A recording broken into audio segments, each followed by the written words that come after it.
Hello everybody, I want to show you with this video how we can take a screenshot with the Nokia 5.2. So there are two ways, and the first one is with the power button and the volume down button. And if you press these both buttons for the same time and hold it a second, you will have a screenshot. One more time, the power button and the volume down button, and you're having a capture.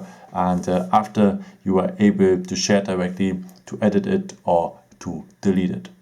Okay, and there's a second way by using just the power button. If you hold the power button for 1 second, you will have the opportunity to off the phone, of course, or to restart it, or to taking a screenshot. And if you tap now the button screenshot, you will have a screenshot as well. And all the screenshots or captures you will find in the photos here. And as you can see, I had already some tries before. Yeah, I hope I could help you with this video and answer your question. And yeah, if you want, you can leave me a nice comment or give me a thumbs up. It would be very, very helpful for my videos. So thank you so much for. And yeah, I've created also some other videos. If you're interested in them, just subscribe me. Would be a pleasure to see you again. And yeah, maybe until next time. Ciao.